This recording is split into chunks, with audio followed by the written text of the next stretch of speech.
I just wanted to be one of the premier stand-ups in the country. That's all I ever wanted. Kings of Comedy was it.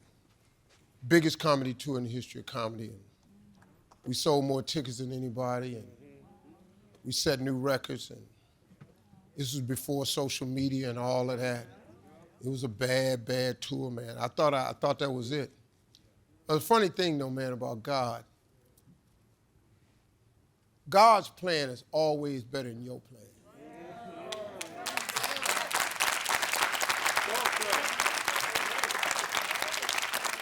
I wish I understood that years ago, because I just kept working my plan. And because God gives us the power of choice, he allows us to work your plan. So if you don't come to me and ask me what my plan is, I give you the power of choice, I'm gonna let you work your plan. I might even let your plan come true. But oh boy, if you just turn around and ask me what I got planned, I'm gonna blow your wig back, man. And I thought the Kings of Comedy was it. I had reached the apex. We was making a lot of money. I was touring. And then God said, okay, you through? He said, watch this. And then in 2005, but to get my attention though, he took everything from me. See, God can get your undivided attention. So in 2005, he took everything from me. I got divorced. I looked up in 2005. I had $1,700 left. All the money I had, man. I was down to $1,700. He took me completely down, had my undivided attention. I said, well, I ain't got no more plans, God. What you got? He said, oh, you're asking me? I go, yeah. I said, I'll do whatever you tell me to do, because I got no plan for this comeback. He said, I'll get you back. And boy, Lord have mercy. Come on. First thing he did was, I'm gonna take you. This is when I learned about the power of women. See, you can be successful as a man. You can reach certain levels of success. But there are no great men without women. There are no great men without women. There's some great women out there, but ain't no great men without women. You can't name a great man without a woman. It don't exist, man. So first thing he did was he gave me Marjorie. She climbed down in that hole with me, and she started to come back. I told her I don't even want to get married right now because I got to recover from this divorce. She said, we'll recover together. She got down in that hole with me, and boy, let me tell you something. From 2005 to today, look at this today. It's crazy. I went from $1,700. I've had a conversation with my wife. I told her we couldn't afford to do something one time. You know what my wife told me one day? She said, Steve, you don't know how much money you have. She said, you make it, I'll watch it. She said, we can go buy that right now. I said, no, baby, it'll wipe us out. She said, no, it won't. She went and bought it.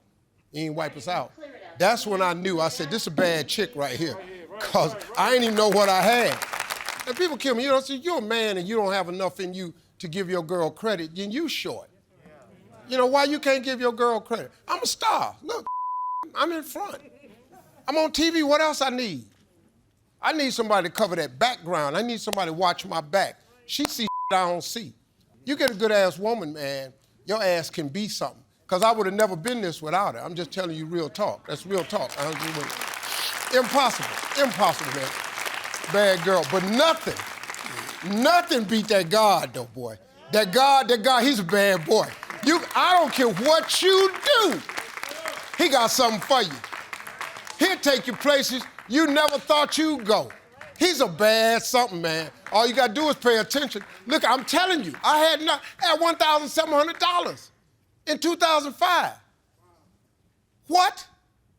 Now, whew, he got me rolling, man. If I ain't getting through it, he currently pulling me through it. One of the two, but I'm gonna get over. All I gotta do is wait on the sun to come up. God in the blessed business, man. See, you gotta understand something. Behind every moment of adversity you have in your life, behind every moment of adversity, you got two things come with that. You get a lesson and you get a blessing. You got to wake up to see both of them. But if you lay in your misery, oh, woe is me, why this happening to me? It's happening to everybody. It ain't just you. You ain't the only one having a rough day. You ain't the only one partner left them. You ain't the only one been left with the baby. You ain't the only one been left holding the bag. You ain't the only one been foreclosed on. You ain't the only company they closed during COVID.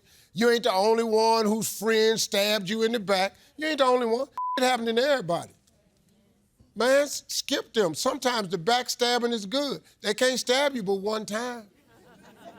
Once you stab me in the back, cool, appreciate the lesson. Now the blessing is I ain't got to mess with you no more. You can just buy. It's like loaning money. People say, man, how you feel about loaning money? I used to loan money. I stopped that. If I'm going to give you the money, I'm going to give you the money. Don't borrow the money from me because I don't want to be looking for your ass. You know, waiting on you to call. I got a partner right now, owe me $250,000, $250,000.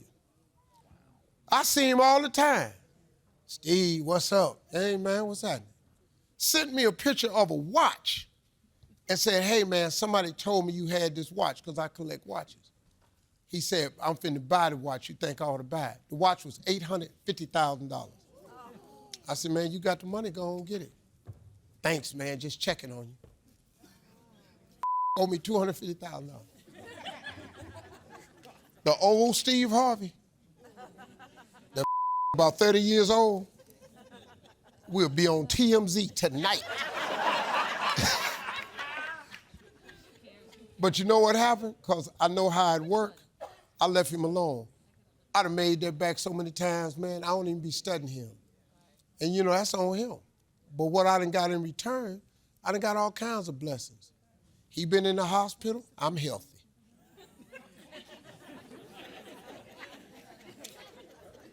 You'll stay out that hospital for $250, won't you? A couple of y'all said, well, I'll go in there for a little while, Steve.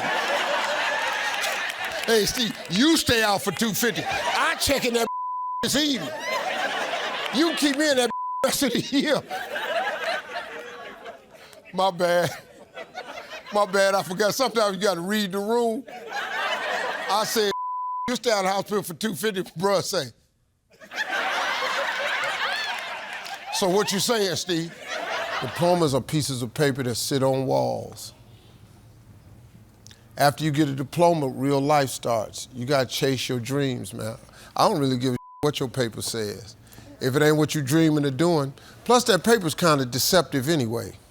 And I always thought it was messed up that you ask a kid at 18-year-old to declare what he wants to be for the rest of his life. Then he gets a major and he works his ass off for 4 years and he gets a degree and he didn't even know who he was when he answered that question. Most people I know don't even work in their degree because they discover something else. My partner was a lawyer, man. He went to school for law school and everything. He passed the bar before he graduated law school. That's how brilliant he was. He an agent now. He ain't even want to be the law no more. He an agent. He just decided to do something else. So I say chase your dreams, man. Do that thing, man, that keeps you up at night. That thing that bothers you, man, that makes you trip. You can't quit thinking about it. You always, that thing, man, that you wake up in the middle of the night, you got a new idea. That's what you got to chase. Because anything else, it's going to disappoint you.